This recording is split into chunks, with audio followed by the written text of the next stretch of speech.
There is no throttle from my side, and it travels by itself by the speed that it is required. Okay, I'm adding 2 or 3 kilometers an hour, and as you can see, it does so. It kind of tries to adjust. I'm reducing the speed, and again it does the same thing.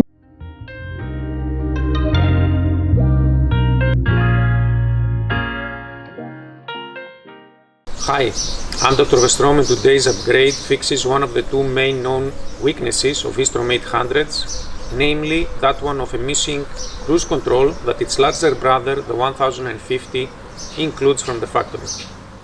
This upgrade not only adds the missing cruise control functionality to the Vstrom800s, but it also resolves another smaller issue having to do with engine vibrations that on certain RPMs manage to reach the handlebars and especially the throttle side, the right side, and some of the fingers may get numb, and this resolves this as well. There's a Canadian company by the name of Veridian that comes to the rescue, as they provide exactly that functionality. The link is on your screen, so check them out. Most probably they do have cruise control for your motorcycle. In this video I will unbox, weigh and install the product step by step, and then of course test it on the road and provide a review. This video is not sponsored and I'm not getting any money from the company to review the product. Let's unbox.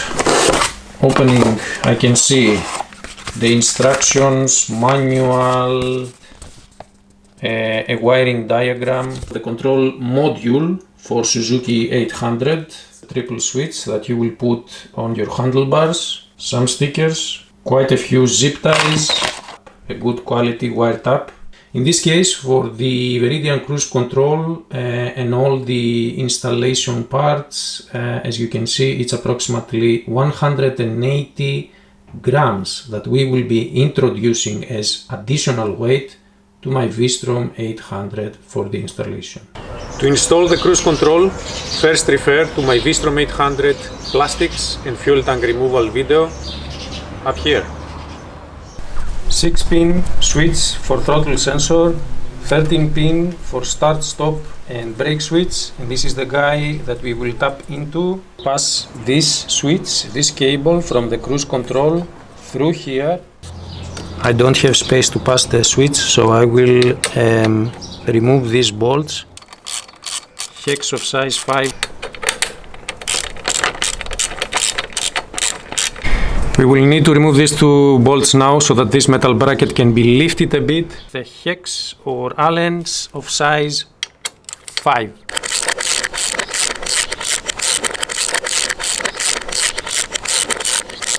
Now I can pass this cable from inside here by lifting a bit, you see?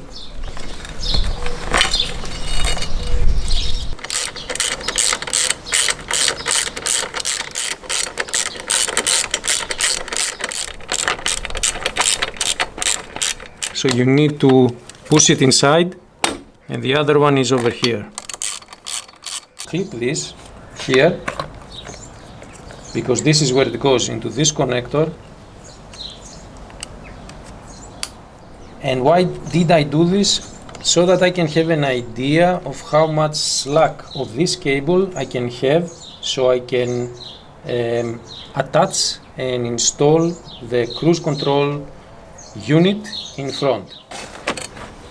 Taking the slack also from here. Now I can pull this and see how much room or how much cable I have, so that I can install it inside here. Of course, this is going to be also a matter of this purple wire that needs to come through the sleeve here and tap on pin number 9. The diagnostic connector from the motorcycle, this one is required to be connected to the cruise control because it provides wheel speed information as well as transmission information, and this information is required from the cruise control. If you disconnect it, like I said, the motorcycle will still function properly, but you will not have cruise control. So no problems there, and even if the cruise control for some reason is not functioning properly, you can disconnect this cable and your motorcycle will still work. It's gonna work properly, the motorcycle that is. And so just to demonstrate,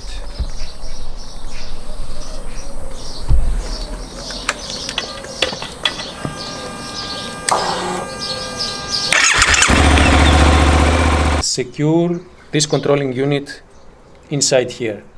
The cruise control unit has got some openings here on the sides where you can insert the provided tie wraps, like so, you see? And this is how we're going to secure it inside here. Behind these switches is the cruise control unit, the brains, 13 pin for start, stop and brake switch. This is the switch that we're going to tap into from behind. Push here and remove it. Pull the sleeve back, all the way back, and the cables are now more exposed. And we are going to be tapping, like I said, into pin number 9. 3 here and 3 here are 6, 7, 8, 9. If we move around, it's 1, 2, 3. It's the green, the blue, and then pin number 9 is the black and red one. Let's temporarily also pass the purple wire through the sleeve that we removed the tape. Here it is. For this we're going to use a high quality 3M Scotch lock. So one of the wires, the one existing there in the 13 pin, will pass through here and the other one through here. And this will go down and they will be connected, okay? Let's take the sleeve back a bit. So this one, black and red. Third from the right side, black and red, 3M Scotch lock, high quality. So this will go over here. Let's do the first stage lock, which is to close this. And we did. Now the next step is the purple wire. Again, it is passing through the sleeve. Now it will pass from the back side of the Scotch lock. You insert the purple wire here and there is this window. I don't know if it is visible now in the camera, but you can see the purple wire passing through and reaching the end. And then what you need to do is take some pliers and press this metal part down. And when you do that, it's going to tap into both wires and it will connect them. You will feel it when it is flush. You will feel it when it is flush, and when it has been properly tapped, you will feel like a movement. You will feel it. You close this plastic. You move the sleeve like so. So I've put back some tape for the sleeve to secure it. It looks like stock now. I take the 13 pin switch connector and I connect it back to its place. Click. As you can see, I have marked the original connector for the throttle grip over here, red with red, so I remember how it was. Like so. Pass this around. I will connect it to the cruise controller. Like so. And then this part will go back to the ECU.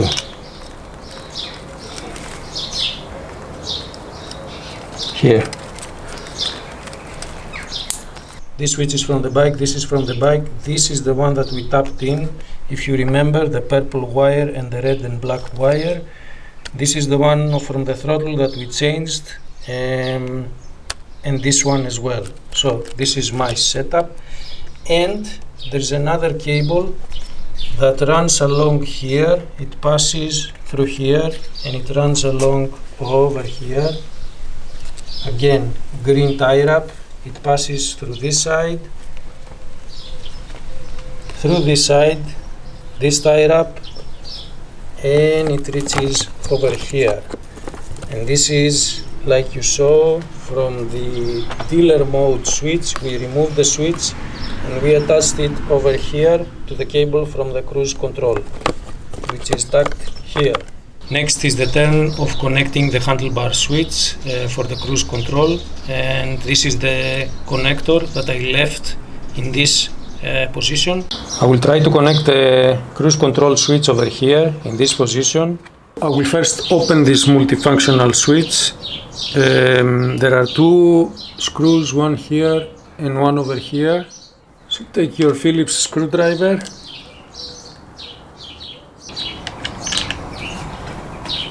and the one on the front that you cannot see,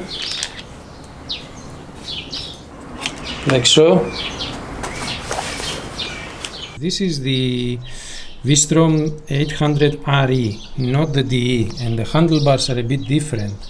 And what the small issue is that there is this opening here where a pin goes inside from the multi-functionality, multi-connection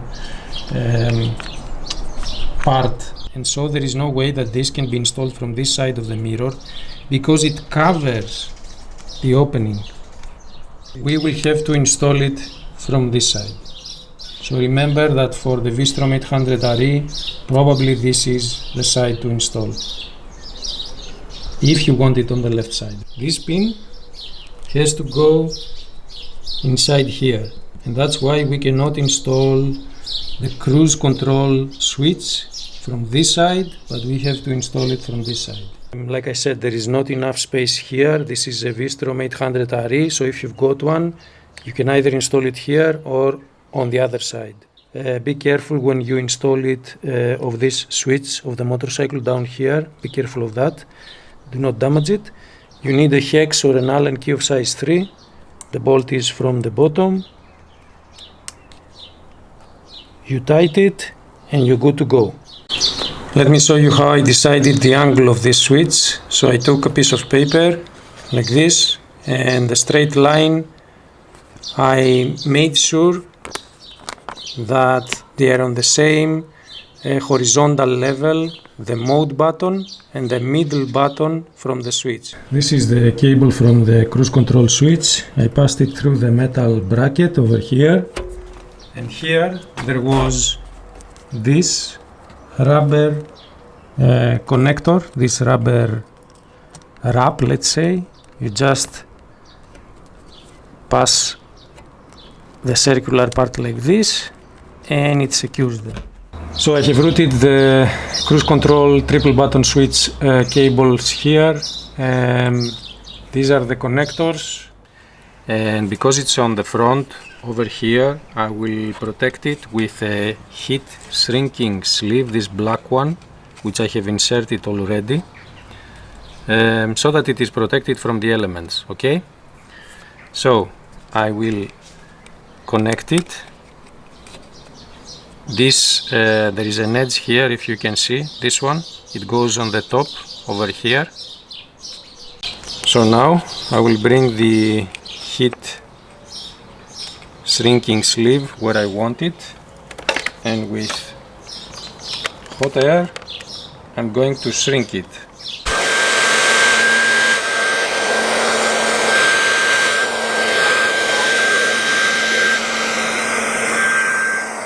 And as you can see, it's well secured now.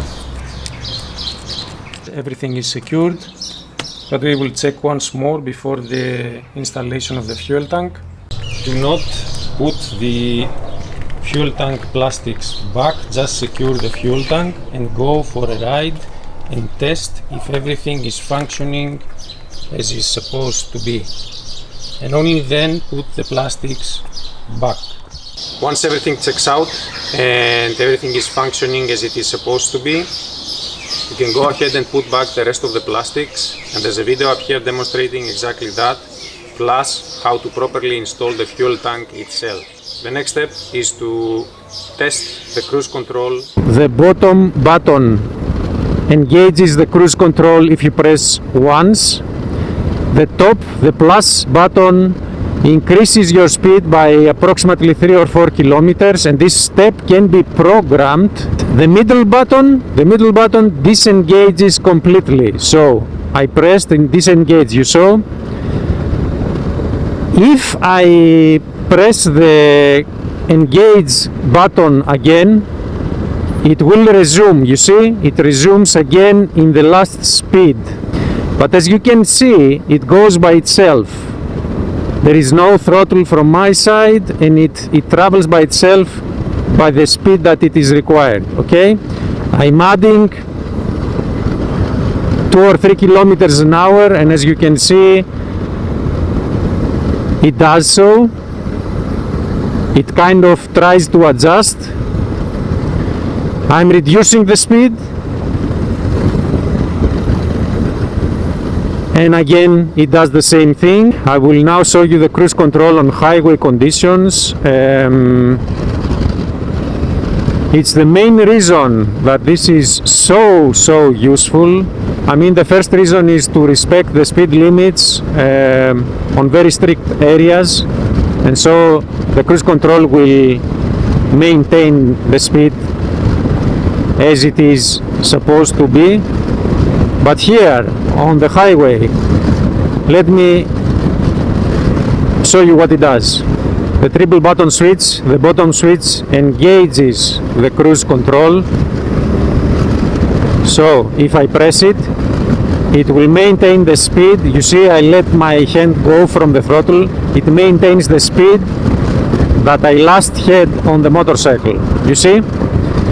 If I want to increase my speed by approximately 3 or 4 kilometers each time, I press the plus button on the top. You see? If I press it again, it will do that again. Now if I want to reduce the speed by again the same step, 3 or 4 kilometers an hour, it's the same engage button on the bottom. If I press it, it will reduce the speed by 3 or 4 kilometers. You see? Now, to disengage, I have 3 ways. The first way is the middle button, which is a disengage button. If I press it, it will disengage completely. You see? The other way to disengage is the throttle. If I twist the throttle, it disengages, you see? And obviously the last way to disengage is gonna be the brakes, either the front brake or the rear brake or whatever. If I press it, you see, it disengaged. Now let me make a comment. This 3 button switch is very nice. The buttons are very nicely arranged, spaced. However, when you wear gloves, it might be a different story. When you try to put the disengage button in the middle, it might be the case that maybe you will press by mistake either the top or the bottom buttons. Just for you to keep in mind, okay? But other than that, when you are on the highway or on strict speed limit conditions, this is so useful. The most important use, the most important benefit that you get is for all motorcycles, and especially Vstroms, whether they are V-engine or parallel engine or whatever. Some of the vibrations at certain RPMs of this motorcycle, for instance, they manage to reach the throttle. That means that if you go on journeys which are more than 1 hour or 1.5 hours, your right hand, the throttle hand, will get numb, and especially in these 2 fingers. And this is annoying. But now, as soon as you feel that it's gonna get numb, you engage the cruise control, or you use the cruise control, and it never gets numb. So that's one of the main reasons, that this is so useful. Like I mentioned, for Vstrom800 RE, the road version of the 800, the triple button switch can only be installed from the inner side of the mirror, but not from the outer side of the mirror. There is not enough room for this model because the handlebars are different. Another thing to consider, to keep in mind, is that if you have the 3-button switch of the cruise control installed from the inside of the mirror like this, because this is a Vstrom800 RE, when you turn the handlebars, and if you do have a fuel tank which is large and there's a hard item here, so the surface is hard, maybe a button will get pressed. I'm not sure, it depends, it might never happen, but just keep that in mind as well, okay?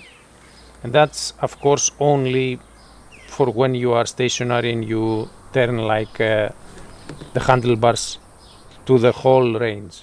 By the way, the cruise control is also customizable. You can program it, you can access the cruise control unit, the black one, and then there's a USB port apparently, and you can program it and you can customize it and you can do firmware upgrades. Thanks for watching, and as always, ride safe.